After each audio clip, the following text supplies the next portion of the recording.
We begin with what is a wetland. Wetlands by definition are not uplands.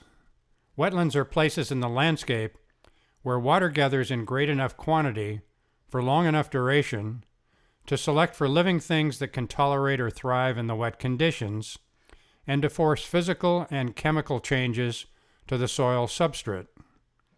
Water, both its quantity and quality, is the key factor in determining if a wetland will occur and what kind of wetland it will be.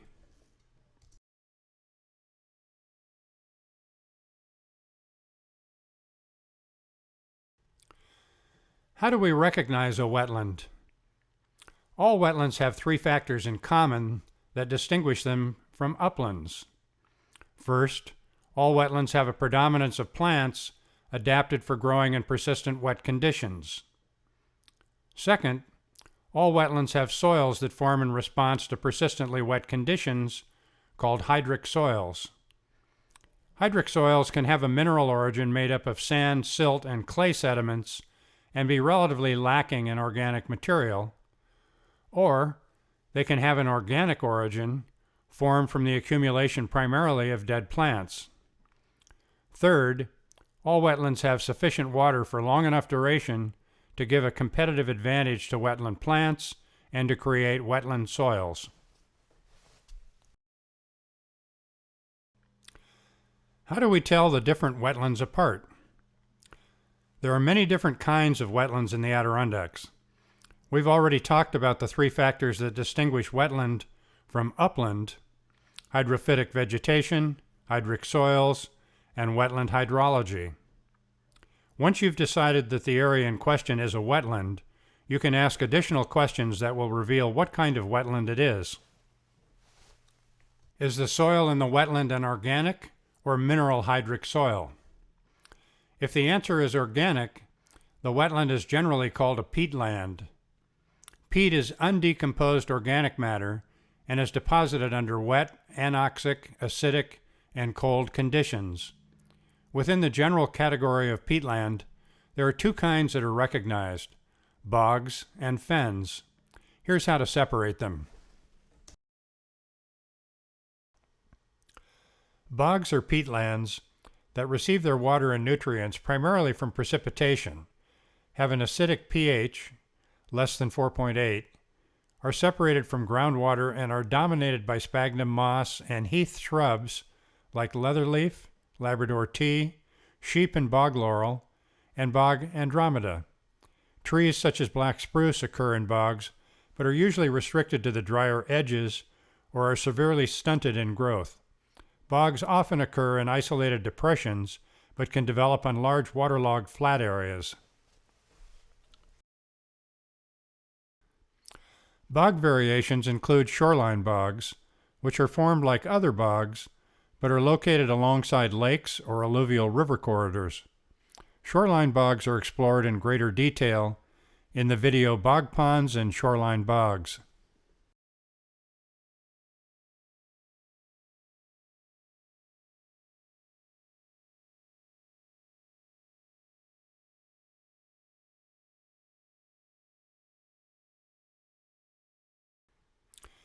Here we see a range of typical bog plants, including pitcher plants, sphagnum moss, sedge, and leatherleaf.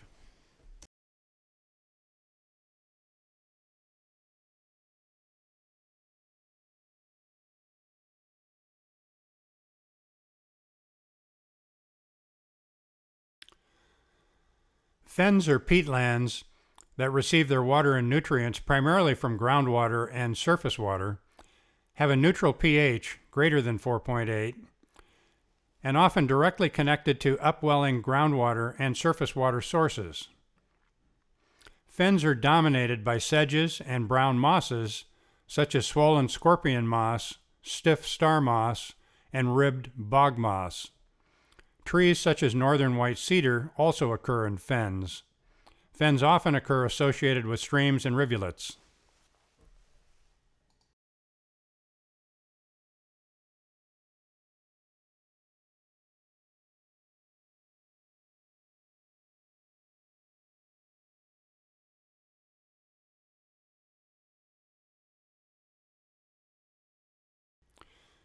If the answer to the soil question is mineral, the wetland will be a swamp or a marsh and is named and classified based on the physical characteristics of the dominant vegetation.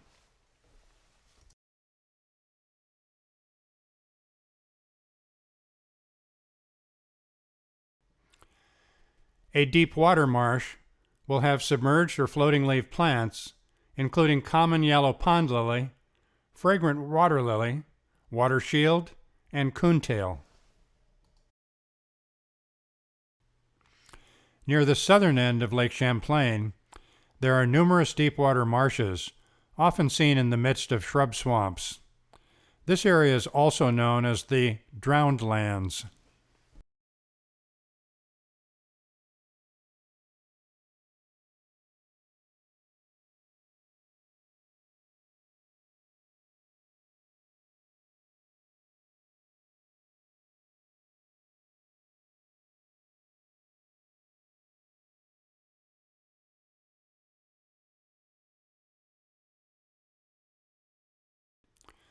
An emergent marsh will have emergent herbaceous plants dominate, including arrowhead, broadleaf cattail, pickerel weed, and soft rush.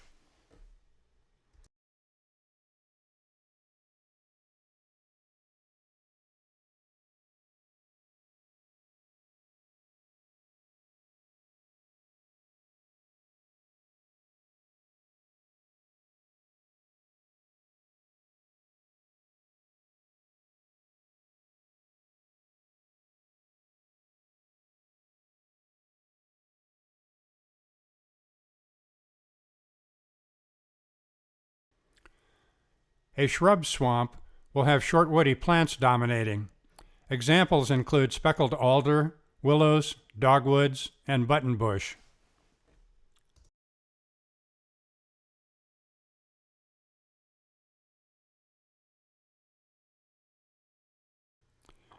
We find shrub swamps throughout the northern forest and Adirondacks, and here, along Lake Champlain in New York and Vermont, we see large examples of the type, including at Au Sable Marsh. In spite of its name, Au Sable Marsh also includes a large shrub swamp.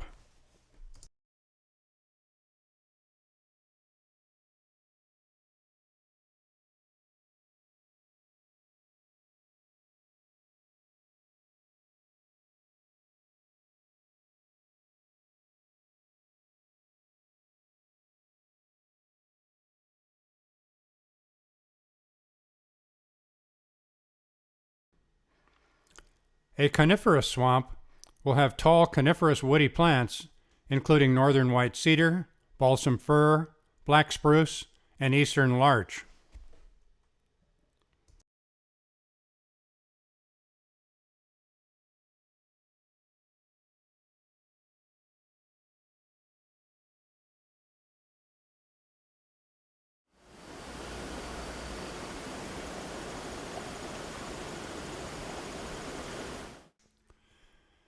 A deciduous swamp will have tall deciduous broadleaf woody plants dominating.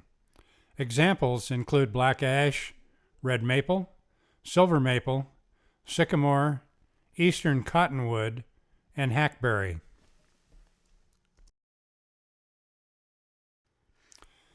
Deciduous swamps are the least tolerant of prolonged flooding and driest of the swamp category. In summer, you may find them high and dry, as you see here on the Racket River.